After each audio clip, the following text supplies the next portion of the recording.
Welcome to The Well Drop with me, Amber Berger, a podcast where wellness meets simplicity, empowering you to own your wellness starting at home. With each episode, we dive into things we wish we were warned about and explore practical, straightforward strategies designed for busy bees like you. Whether you're juggling meetings, running errands, or managing family life, I'm here to help sift through the noise and show you how integrating wellness into your daily routine can be simple and stress-free. Find out how by tuning in to today's Well Drop.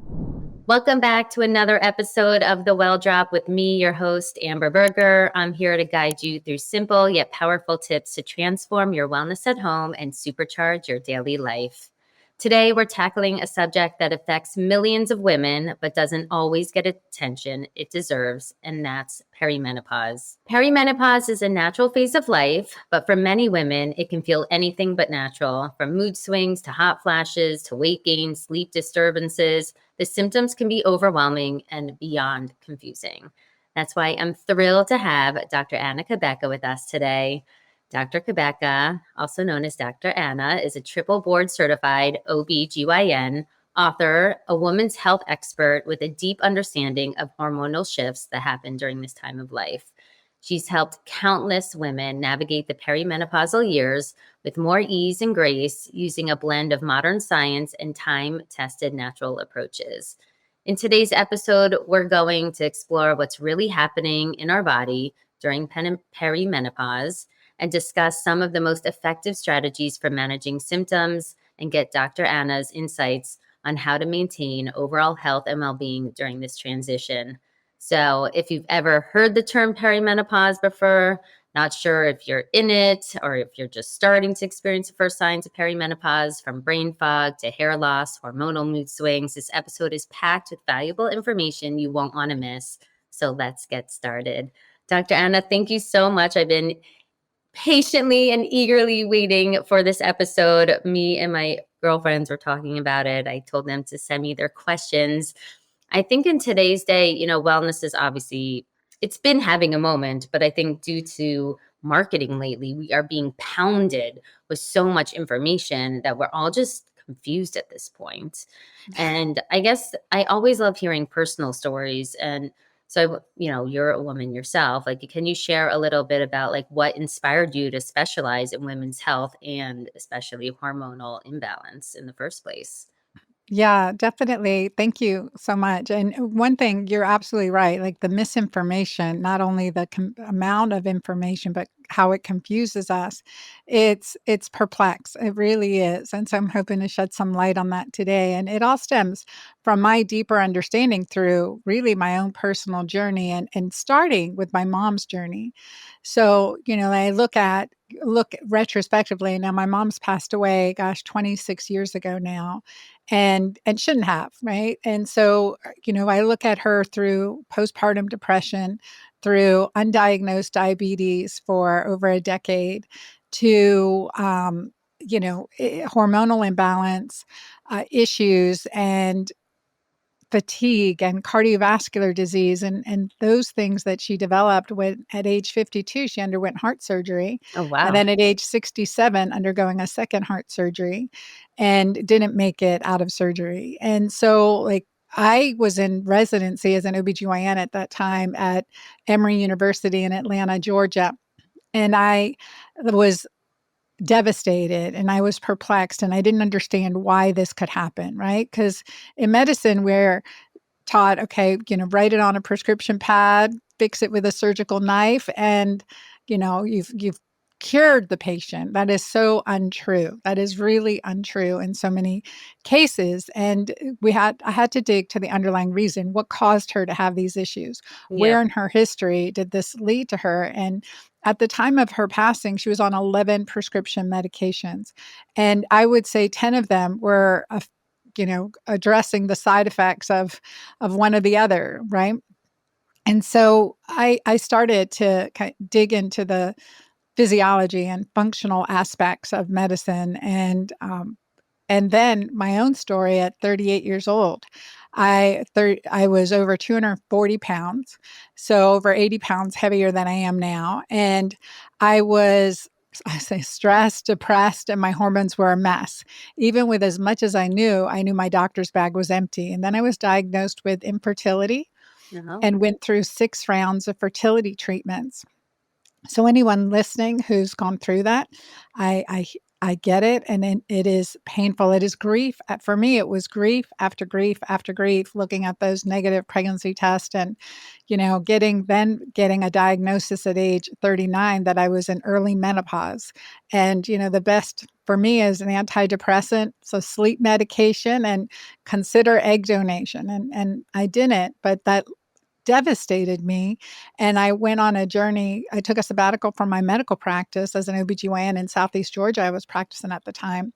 And I traveled around the world. And as a result of what I learned from ancient healing philosophies and traditions, and some of the world's leading scientists, but really mostly the traditional medicine philosophers and practitioners, that my early menopause was reversed. And at age 41, naturally conceived the child I was told I would never be able to have, reversed early menopause. And finally, at age 56, finally in menopause, postmenopausal at age 56. And so that is from, when I came back from my journey and I was, you know, early pregnancy, I came into my practice on fire to help my clients. And so looking at the underlying symptoms as like signposts, as signals, as red flags with what's going on in their underlying physiology. And so I dug into the cellular aspects and function and hormonal aspects. And I realized that it really comes down to 3 main things. The hormone imbalance, inflammation, and adrenal dysfunction create this hormonal havoc that lead us to suffer with perimenopausal symptoms and, maybe even early menopause and infertility. And as a result, it was able to help so many people get pregnant, avoid surgeries, feel empowered in their body. And so that's what I write about. That's why I'm online teaching this, because no one should suffer like my mom suffered or like I suffered. If we know what's the right next step, I will say the one right next step that we need to take at a time, then we can really feel empowered in our body. And I want every woman to feel that. Let's pause for a moment because what I'm about to share could revolutionize the way you think about your health and longevity. Are you looking to naturally boost your immune system and balance your hormones, especially as you age? The answer lies in weekly infrared saunas. And let's talk about my go to sunlight and sauna, a vital tool in my wellness arsenal. Sunlight and saunas are not just about relaxation, they're a science backed solution to some of the most common health issues we face as we get older. Harnessing the power of infrared, sunlight and saunas help stimulate our body's natural processes in ways that are both profound and essential for maintaining vitality. Let's first talk about hormones, ladies. Regular use of sunlight and saunas can help regulate cortisol levels, which not only reduces stress but also aids in hormonal balance. This can lead to better sleep, improved mood, and overall increase in energy. It also helps to boost our immune system, making it more robust, facilitating quicker recovery from illnesses. So imagine stepping into your sunlight and sauna and stepping out rejuvenated with your body's defenses optimized and your hormones in better harmony. It's more than a wellness routine, it's a lifestyle upgrade. Don't wait to take control of your aging process. Visit Sunlight and Saunas today and discover how a few minutes of warmth can lead to a lifetime of health benefits. Visit the link in our show notes for exclusive discounts and details to see how you too can integrate this transformative experience into your daily routine. I love your messaging. It deeply resonates with me because we're all about empowering women to own their wellness. And I think that you share so many similar values. And it's interesting that your experience really, you had to tap into sort of, other cultures and kind of traditional ways of healing that healed your body to then allow you to get pregnant naturally. And people would say, oh, that's a miracle, but it's really not a miracle. It's actually just tapping into probably whatever it was in nature that helped to bring your body back into balance and allow it to happen. And that's sort of what happened with me. I was actually a teenager at the time. I was 14 and I discovered macrobiotics and Eastern philosophy and culture. And I healed myself with food and just decided against doctor's orders to not take steroids, and they told me I was risking my life. And here I am 30 something years later, never took medicine, and I'm a healthy person. I say I had Crohn's, like I don't have Crohn's. It's gone. So I I think love that. don't always be, and I never used it, like, don't be labeled of like, okay, you can't. Like, if there's a will, sometimes there is a way, maybe there's not, but at least don't think there's only one avenue. And I think you really highlight that in your journey. It's so special. And it's so interesting. I mean, you were really young saying that you were already in menopause. You know, the term perimenopause seems sort of a newer term that's come out in the last few years. You know, growing up and even in my early 30s, I never heard, even my mid 30s, I'm 44 now, I never heard the term perimenopause nor knew what it was. So probably there's many others out there just like me. Like, can you explain what is perimenopause and when can that happen? Because I think menopause is really out there, you know, thanks to Oprah, and she's really talking about it, but that's a little bit later on. There's a almost like a bigger timeline before that called perimenopause. So what is perimenopause? Yeah, and it's a great question. I'm trying to reflect back as you say this, Amber. Did I learn perimenopause in med school? You know, I'm even thinking in residency, did we talk about perimenopause versus menopause? It's like these stages of your life, right? Puberty, reproductive years, maybe you have pregnancy, these huge hormonal Yeah. transitions. And then you have menopause and that's it. And we would say the time around menopause. And so that journey leading up to menopause, which, it's terrible terminology. First of all, I definitely think there's male coders that created these terms. It was Bringing a not new word. women at a table saying, okay, let's give good names for these things, right? Yes. They're terrible names. The Japanese, however, use the term konenki, which means second spring, to discuss this time when a woman's periods have ended. So much better, right? Much The better. second spring of our life. And I always like to say menopause is natural and mandatory, but suffering is optional, Yeah. right? And I learned that through my own journey a couple times, but and it is really true. So when we use the term now, perimenopause, it's defined as the time leading up to menopause, and where menopause is 12 months without a period, and then you're in menopause the next day, you're postmenopause, which is, again, for me, I had been in menopause and then I was cycling again, and everything was you know fine. So I'm no longer in menopause. So with that statement too, and also with your statement of Crohn's, our diagnosis is not our destiny. Yeah. Right? It is not our destiny. Do not let these labels, any label, stick to us. And so the perimenopause can be the 10 to 15 years before menopause, and we use this term to say the symptomatic time period before menopause. And so it encompasses millions and millions of women over these years, maybe in their 30s, to when they go through menopause, maybe in their 50s, and we use that term to discuss that period.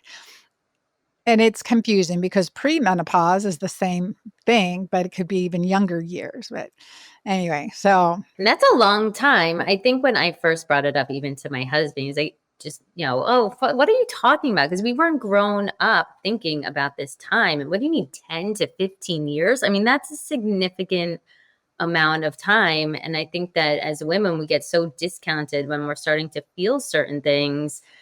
And then, I mean, the joke in my house now, everything is about perimenopause. So it's all perimenopause. So now it's almost, they're making fun of me like, Mom, that's just like a bad joke. Like, enough blaming it on perimenopause and discounting like any sort of shifts that may be going on. To like, it is a real hormonal shift. I mean, I understand they're men, they have no clue.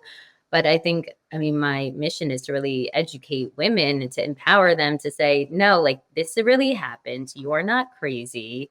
you're And not crazy, we're going to right? give You're you the not tools to bipolar. You're just help. hormonal. We'll fix Right. that though.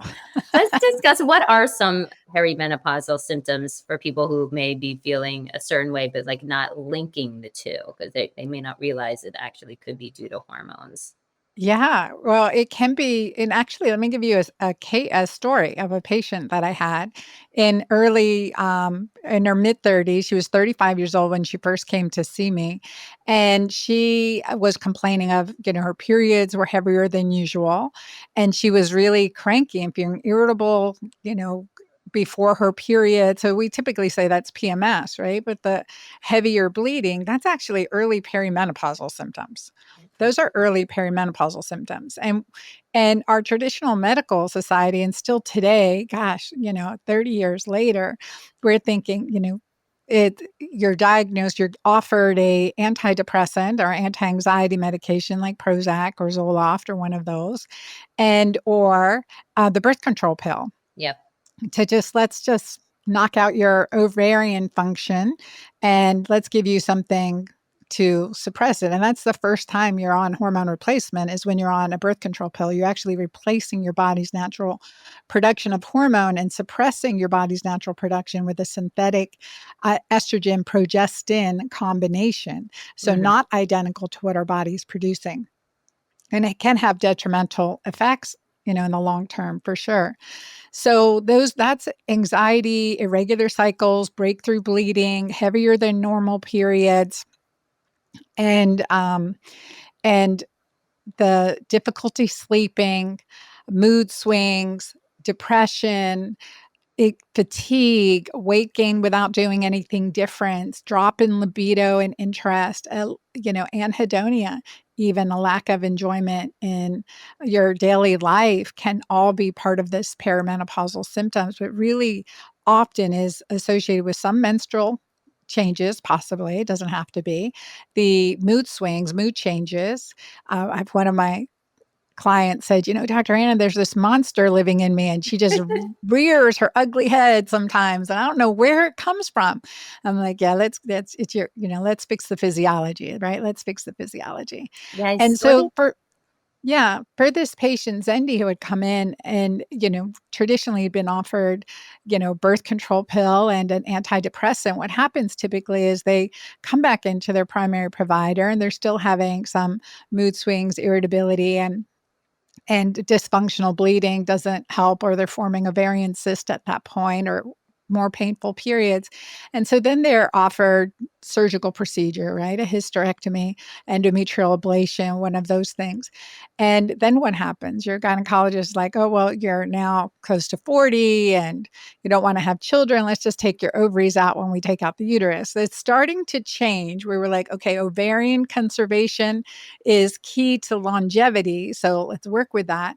But still never addressing the underlying conditions. And then what does the Wow. doctor have to offer? They're like, okay, that patient comes back in, no libido, having discomfort with intercourse, still, not feeling at home in her body. And they're like, well, I'm still having relationship trouble. And the physician may be like, well, I've done everything I can as a gynecologist. Off you go. Here's a recommendation to a good psychiatrist, and you may need this divorce attorney, right? Like, it's ridiculous. But what I learned to do through my own journey, and honestly, I don't know if it wasn't for what I experienced and what I experienced with my mom, that I would have had this revelation. But what I started to do is address the underlying issues. And, it's like my method that I've created to help empower the physiology, smooth things out naturally. And as a gynecologist, I went from doing 2 to 3 surgeries per week to needing to do 2 to 3 major surgeries per year. Wow. So that's the empowerment piece. That's the empowerment piece. And I think that's what I want women to know. And for Zendi, I did the same thing. I put her on an adaptogenic blend. It's called my Mighty Maca combination. And I put her on some additional detoxification support, had her clean up her diet, and, create, like always work on the mental piece too, creating healthy boundaries. If it's not a hell yes, it's a hell no, and start working on those things. Anyway, she came back in 6 weeks or she came back in actually, yeah, 6 weeks initially to go over her labs. And she said, Dr. Anna, I'm feeling, um, gosh, 99% better. I feel amazing. And she said too, she Wow, goes, the that's best thing fast. is, she was a mom of 4, and she said, the best thing is my 6-year-old daughter, Sylphie, crawled into my lap and said, Mommy, you're smiling again. Oh. I know, like, brings tears to my eyes when I think about it. I mean, that's the shift in our physiology, and our physiology affects our behavior. So when we feel like, "Okay, I'm not at home in my body, I'm not acting like myself," there's something physiologically going on.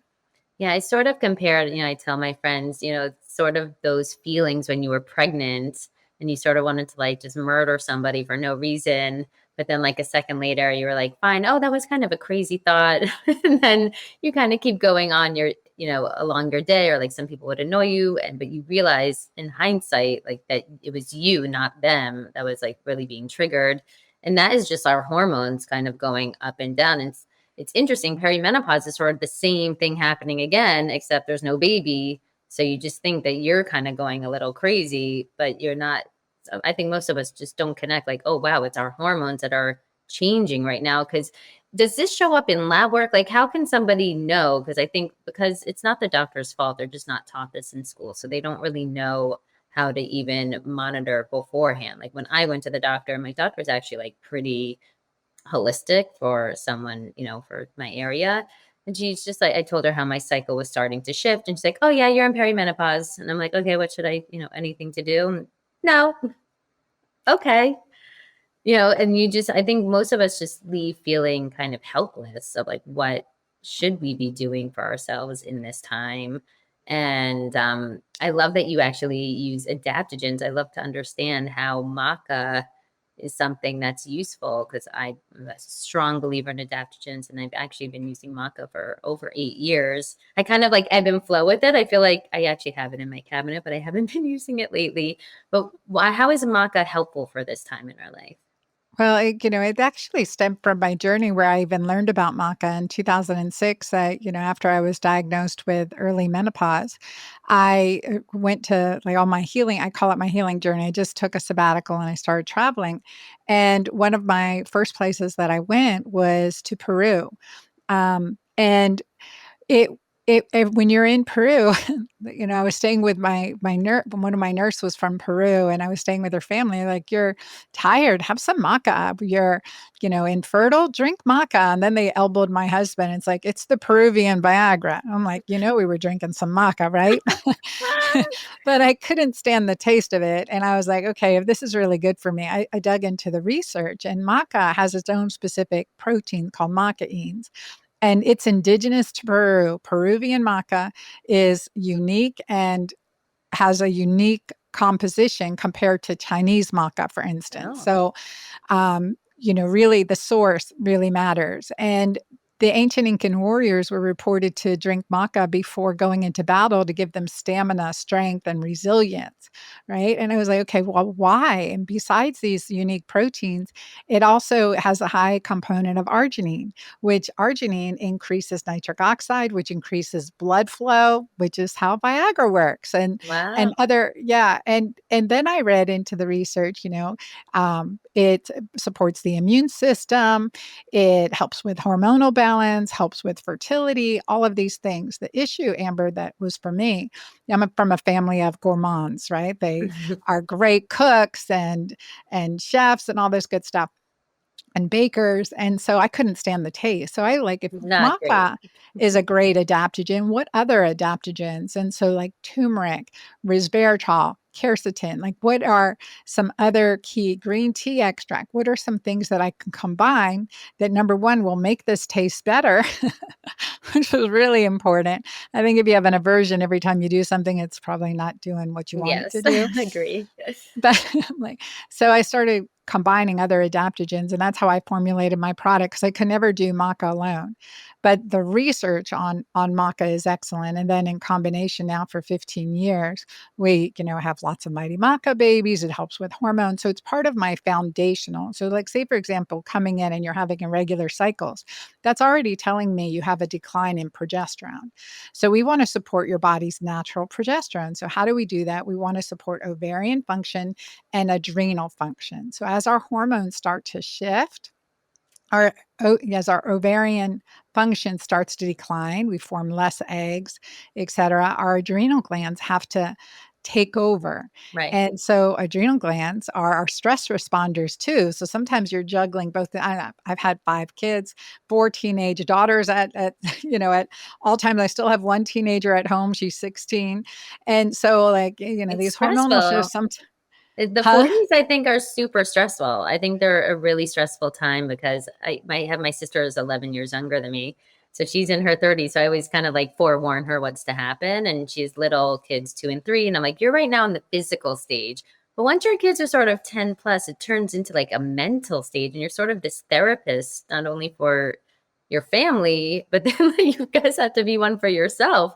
And it's just, I don't know why the 40s, there's such a great, amazing time in our life, but it's also an extremely stressful time in our life. Or maybe our resilience is a little bit less because of hormone shifts are happening at that same time. I don't know. You tell me. Well, I mean, it can be because with progesterone decline starting from age 35 for most of us, progesterone starts to decline at age 35. And that's why, for medical practices, we consider someone advanced maternal age. Again, this was male coding, I'm sure. Advanced maternal age or elderly multigravida or primigravida. I mean, that is the terminology in our medical coding. It's terrible. And so, because of this decline in ovarian production of hormones and progesterone, and so we're at risk for more miscarriage, where the answer is let's get our body to produce more progesterone and or supplement with progesterone during this phase. Bioidentical, not to be confused with progestins, but progesterone is very, very, very safe. And so during that phase, that progesterone loss affects our sleep because we need progesterone is a neuroprotective hormone, not just good for the uterus, but it's neuroprotective. That's why in menopause and beyond, we need it with or without a uterus. It helps us sleep, it helps us rest, and that restorative sleep helps our resilience. Interesting. So addressing that lack of resilience with this transition is supporting our adrenal function, supporting our body's natural progesterone, getting deep restorative sleep so that we have more resilience during the day. And that can just doing that in and of itself makes a huge, huge difference in what we're able to handle. I mean, we see it in our kids, right? Oh, If, yeah. I have a teenager at home. So like she's had a couple late nights. We do rodeo. So we have horses and she's with her horses every day, but these long rodeos, sometimes she gets in at 2 a.m. and I'm waking her up at 8 a.m. to go for school, right? Like that you gotta get back on, so to speak, get back on the horse. You got to get to school. And she's irritable and cranky versus a good night's sleep. So we see this in our kids. And why do we expect us to be immune to that effect? We're Yeah. not. And so that deep restorative sleep, we're just, oftentimes high functioning, powering through, determined, and and we'll just power through despite the symptoms our body's telling us we need to more self-care, we need more rest, or we need, more nutrition. And sometimes we need less, toxins. Like we think of toxins in our skincare products, toxins in our detergents. We need to remove those so that our body's not overwhelmed by all these hormone disruptors. And that can make a huge shift in our hormones and our capacity as well. Yeah, I think, in our 30s, we're able to like power through, charge, even maybe into our early 40s. But once things really start to shift, which I believe happens probably after 42, around 44, there's a new Instagram thing saying around 44 and 60 are like the big shifts for women in aging, that you have to really hold on to that rest time and prioritize it. This weekend, someone was just telling me how now they're instilling going out Friday nights and no longer going out Saturday nights so they can kind of take that weekend to rest because the kids are in sports and they're just going all day. You have to just sort of know your limits and maybe stop the pushing. So if you're, all day busy with your kids and they're at sports, you come home, maybe just take that night to stay at home with your family or just go to bed early, and that'll set you up for success for the rest of the week. I was talking about lifestyle shifts. What are some lifestyle habits that you have found to be, key things for people to, focus on at home? Because I think most of us, everything's so toxic, right? Everything is so bad. So if there's a few things that you suggest to your clients, what would they be in the house that somebody should pay attention to? Yeah, I would just think of the things that I've had to create in my life, the disciplines and practices I've had to create in my life. Again, remember at age 38, I was 240 pounds, heading towards diabetes, heart disease, all that stuff. I'm age 58 now. So, my God, 20 years, You look right? So I've had amazing. to, thank you. I've had to continue these discipline and practices in my life when, my favorite pastime is reading. So I'd love to sit on the couch and read, right? So what do I have to do to keep, to keep healthy and to keep my mind healthy? And so the first thing I would say, like one of the things I tell my clients do, it is to is to monitor how stress is affecting your body. So I have them check urine pH. I am telling you, from working with cancer patients to adrenally burnout patients to toxic issues to, I mean, name it, checking your urine pH and getting that alkaline is one of the best ways to monitor how your nutrition and your stress, perceived and real, is affecting your physiology. So that shift, checking urine pH, is a great way to start the day. And also start the day, like, and to walk you through my practices, Amber, I start the day with, before I open my eyes, because I was at one point depressed and suicidal, right? So I've learned to these practices that are essential for my personal well-being, and maybe they'll help some of your listeners. But before I even open my eyes, I think, what am I grateful for? Where did I see love yesterday? Where did I laugh, or could I have laughed more? And so those three practices, gratitude, love, and laughter, increase oxytocin. Oxytocin opposes the stress hormone cortisol. So I want to start my day that way versus, Dr. Anna would jump out of bed, grab a cup of coffee, rush to do everything, That's right? Get everyone. I everything. think that's most women out there. I love that you actually start your day like that. That's kind of how I end my day, but you're right, because cortisol rises in the morning. I'm going to shift that and start my day like that instead of ending my day like that. And test it. See how your urine pH is now, and then see how it is when you start this practice. Yes, you And actually are honest, the one that taught me about the urine pH from listening to you. And I was starting to track that actually last year. And I realized that I run acidic. And then I actually went to India really to meet a doctor for my son. And we all got checked. And he told me that I ran acidic. And I was like, oh, I guess those strips were correct. I don't know. And how can somebody get out of being acidic? I think that your blends actually help with that as well. yeah, so my Mighty Maca blend is very alkalinizing, and I think that's one of the aspects that really helped me too. And then, of course, hydration, electrolytes, water, hydration. But, positive mental, increasing oxytocin in your life is game changing for that. So managing stress, and sometimes we can't, we've got all these things going on with kids, with work, with, the demands on us, but we can learn to uh, how to address or affect how we respond to it, like how we respond to it. So looking at the what we're refocusing on what we're grateful for, and looking at the positive side if we can find one.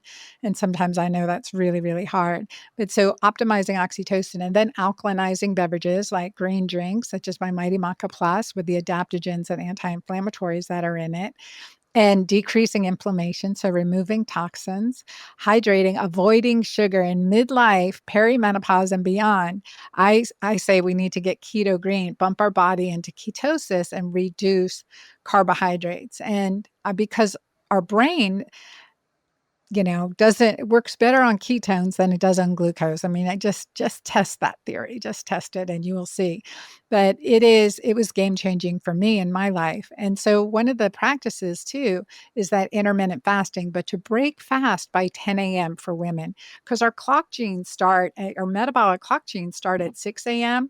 We've got some, like 5 different clock genes that would work for us, between 6 and noon, 6 a.m. and noon. So we want to not wait till 1 o'clock, 2 o'clock to break fast. That's just, we push into a catabolic state. We work against our metabolic genes, and we can actually gain weight after a while. It may work initially, but over time, working to optimize our clock genes, like essentially our metabolic genes, I think that's makes a such an difference. important point. I think most women, we don't even know about that. Can you maybe speak a little bit more about what is that clock that you're talking about in the So morning? that we have different clock genes. Like, so when the morning, for instance, cortisol wakes us up. So our natural circadian rhythm, we've heard that term, the circadian rhythm. What does that look like? It looks like, when you wake to when you sleep, from the when you wake to when you sleep. That's our circadian rhythm. And it can be very dysfunctional. I look at circadian rhythm patterns in patients, all the time, and there's so much dysfunction. There was in mine as well for such a long time.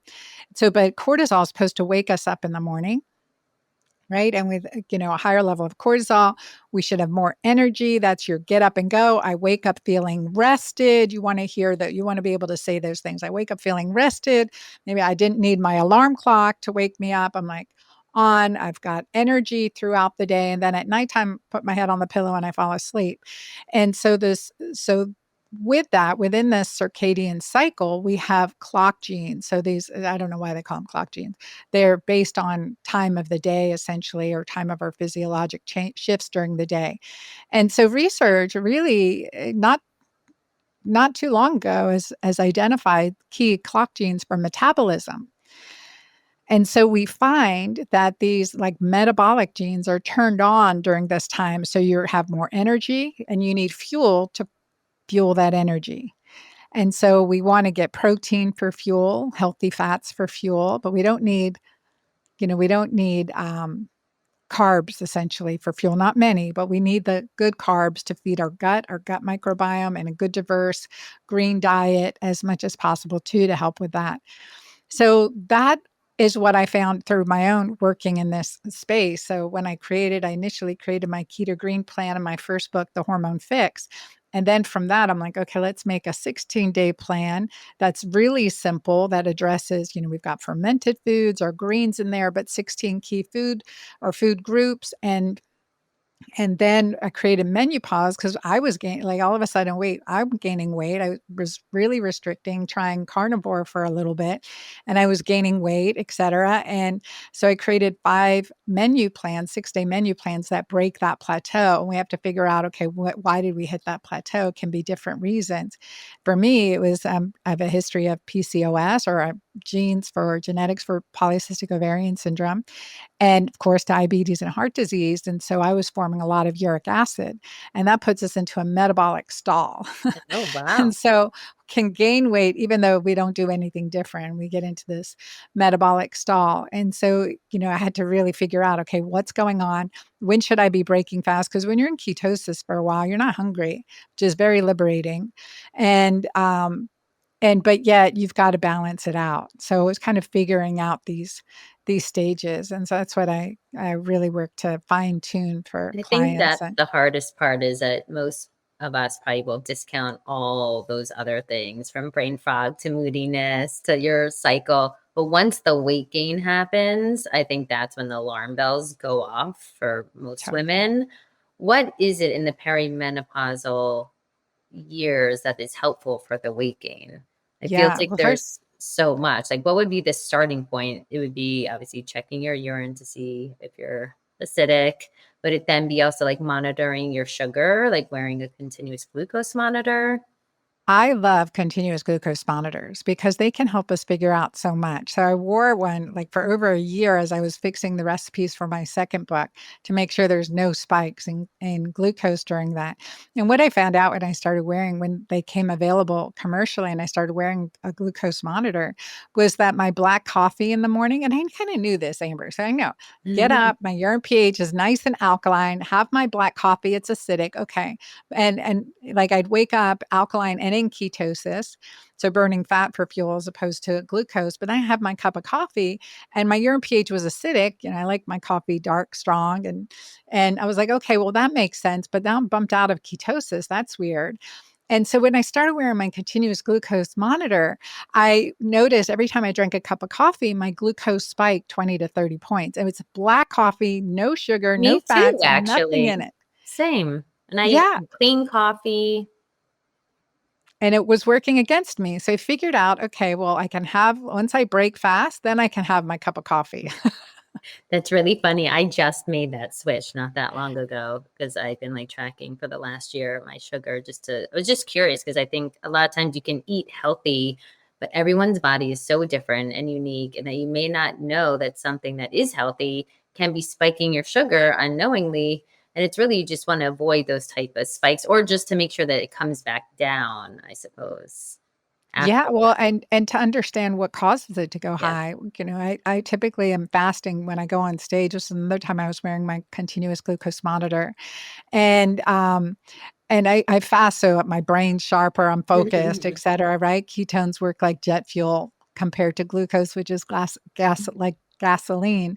But, so, on stage, because of the stress, my glucose shot from my fasting levels in the 80s to 150 and stayed there Wow. for 30 minutes. Stayed there Wow. for 30 minutes. I'm like, it's important to just be aware of that. Yeah. So if we look at black coffee is affecting our, fasting or kicking, affecting us metabolically, and for some more than others, then we want to shift, just make a slight shift. And the same thing with stress. Driving in Dallas traffic is another Right. one. Exactly. But You know, like there's that's glucose and it didn't matter what we ate. So that stress physiology again becomes really important to monitor too. Have you noticed that with wearing your continuous glucose Oh, monitor? 100%. Actually, before this interview, I was speaking with somebody and explaining, because they were talking about weight gain. And I was like, the stress of it alone can actually exacerbate it. So we have to find a way to not be as stressed about it, to like calm our nerves. Cause I think internally, all these things can like keep adding, adding, adding, and just sort of like take a minute, take a breath, focus, and just start building the awareness first and connecting to your body to then be able to make those tweaks instead of just freaking out about it. Yep. And, I have to bring up, GLPs, because I think there's so much out there. So many people are on them, whether they admit it or not. And there's some new stuff out there. I don't know if you've seen it, if it's a probiotic that's connected to GLP or some other lines that are natural GLPs. What are your thoughts on that for women in perimenopause who've gained, a few pounds? And, it seems like I wanna a address the fit. hormonal physiology. So I wanna address like, for me, the foundations, for me, it's the Keto-Green nutrition lifestyle plan, incorporating intermittent fasting, checking to get your urine pH alkaline, using adaptogens and detoxifiers first and foremost, addressing what's happening underneath. Because in many cases, the GLP does, I mean, it's great for helping stop the appetite and reduce, and help with weight loss. But the question is, what's happening to the metabolism at that point long term? So if we're going to use, this GLP-1, we've got to detox. We've got to do these nutritional aspects. We got to fix the lifestyle because even just last week, I had a patient come to me, um, and she had been on. Again, she has 5 homes around the country. She has the best doctors, et cetera. So she had said to me, she came to my office and she said, I'd seen a 2 or 3 years ago, she'd been on a GLP-1, and she goes, I lost 10 pounds, but I gained them all back. And just that is sense of defeat. Yeah. It's demoralizing. I've been there. I've been the yo-yo plan. Like I'm not going there again. But it is like that's demoralizing. And that's such a challenge. Another young woman in her mid-20s was on a GLP-1, lost 10 pounds pretty quickly. Just I wasn't hungry. I was nauseous all the time. It felt miserable, but I lost the 10 pounds. I'm like, oh my God. She goes, but I gained them all back +3. And that's like, then we haven't done anything good. So there is some scientific evidence supporting microdosing of the Yep. GLP-1, but everything has to be in the sense of why do you have the weight there to begin with? And the hormonal shifts that are happening are anabolic hormones like testosterone and DHEA start to decline. Those build muscle, but insulin and cortisol start to increase as we age. So we have to do practices that create insulin sensitivity, such as minimizing carbs and intermittent fasting and some periodic, maybe extended fasting. We want to create that insulin sensitivity back, and we want to empower our body's natural hormones and or supplement with one of the mother hormones, progesterone and pregnenolone is what I use and what I put together for my clients to use, and DHEA as or adapted macas improve your DHEA better than anything. It's really good. And so using that perspective to help as long and encouraging, again, because you get more energy and then you do want to train and you do want to get outside in nature. You do want You to, get the motivation back. I, yeah, I it's a love what you said because motivation. I'm a huge fan of wellness at home and building a strong foundation. And if you don't have a strong foundation, you can't keep adding. You need to create that baseline, just like what you said. And I think it's so enticing. But besides someone who is severely heavy and metabolically, at risk, for those who, for the 10 pounders that, they don't necessarily need a GLP, it's just something that would be nice to have. I always say, talk to me in 20 years, talk to me in 30 years, because we just, it's still unknown. We don't know yet. And that it is hard. We have to stay healthy. It is a job and it's a lot of work, but the payoff is that you don't have to be on that yo-yo roller coaster, that it's sort of, it could be a gradual increase or gradual decrease in for whatever it is that you may need. But like you said, you have to clean up the baseline and really get to know your body, especially I think in midlife, in order to have success later down the road. Otherwise, I just feel like you're just chasing. You're constantly chasing. And that's a horrible feeling. I mean, it's a horrible feeling having to do a lot of work too, but it's definitely rewarding at the end of the day. Because I say with adaptogens, I love them. I've been taking them for years. It doesn't smack you in the face like, ooh, I feel so different. But it's this gradual change. And that once you stop is when you notice like, oh, wow, I actually was doing something. Very And those true. are the things that are more powerful. And I think your body naturally adapts to them. Yeah. I mean, they are from nature versus something that's made in a lab. And they've been super successful, but people always ask my advice on it. And I love hearing that. I say, before starting there, like, let's learn your body and like, let's get down to the basics. I'm Yeah. staring at you and you have gorgeous long hair for those who are not watching on video. Hair loss is a big thing in midlife. I didn't know that almost, 50% of women by menopause have severe hair loss. Can you speak about that and any tools that a woman should take in order to have gorgeous locks like yourself? Yeah, thank you, and I appreciate that because I've always loved my hair, but when I was in my, again, I have pictures and I share this during some of the webinars I give, my hormone master classes, but I had hair loss all the way back to almost like the crown of Wow. my head. I had tremendous hair loss, and instead of having a big, thick ponytail, I had like a tiny, you can feel the difference, Oh, especially if you've that's been me used right to now. long hair. A tiny ponytail, and you're like, "What's happening?" And Yeah, then you see and then because you're now looking, you see women and they are, like, balding and all this stuff. I'm like, "I don't wanna go there." And so right. part of right? All part of, this is built in. That was another besides the weight gain without doing anything different, the hair loss was the thing that really drove me into action. Like, I pulled my hair back one day in one of those, those plastic I don't know, you're too maybe young for this, but the plastic round Oh, hair yeah, with the bands that claw things, yes. yeah, they like you pull it back in your hair and it was shocking. I share that picture in my webinars and even today I'm like, "Oh my god, I'm like, did I not notice until it got to that point?" Like, you're just powering through and until something triggers you or that hair loss. Man, that was shocking for me. And so I would say, the part of the things that I do is definitely cleaning up the anti-inflammatory. And beyond the thyroid, it wasn't my thyroid, it was stress. For me, it was stress. Me Testosterone too. converts to dihydrotestosterone, which can cause that male pattern baldness, and that's what was happening to me. So, no amount of biotin was gonna make a difference. Yeah. But adapting, fixing my adrenals, adding the progesterone, and now I created a hair mask too because, again, as I'm now 58 and I've stopped coloring my hair, just put a toner in because I like my gray, my silver, my sparkles that are coming through, Yeah. and I didn't like how my hair felt after dyeing it.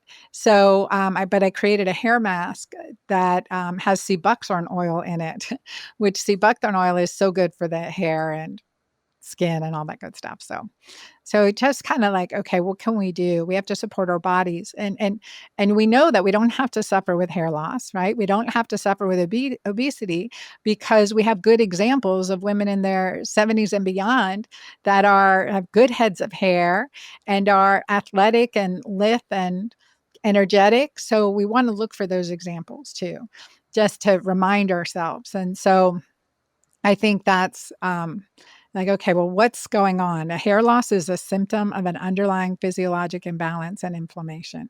So we have to address that. I'm with you on that. And we can, like, I have clients all the time. Hairdressers are my best referrals because they're like, Dr. Ann will get your hair growing again. Yeah, I think the biggest thing that you're leaving us, this conversation today is really giving everyone hope. Like it's not over. There is another way, and that even Yeah. if your doctor may not know of other ways, to look up Dr. Anna and see that there are natural things to do. But you're also, about, the progesterone creams as well. Like you're not just 100% about herbs only, but there are other tools in the toolbox that we can use to help to balance out our hormones, to help us not suffer through this period. Because I think there are moments where, feels like suffering, and it could feel deflating, and it's confusing. And so I think you gave us so many incredible, tips on this episode today. I think in order to close out this episode, what is one drop of wellness wisdom you'd like to leave with our listeners today? I think the biggest thing, especially being a mom of, first, and teenagers at home and all that good stuff, but especially being a mom, is that, prioritizing yourself is the best thing that you can do for your family. Totally agree with that. I love that. And you could check out in the show notes more about Dr. Anna Cabeca and her mighty maca. And thank you so much for being with us today. We'd love to have you back. We didn't even get to. I want to talk all about sexual wellness in this time of life. I have many questions, so we will definitely have you back on the show to dive into that topic. And thank you so much for being with us today. And thank you for tuning in to The Well Drop.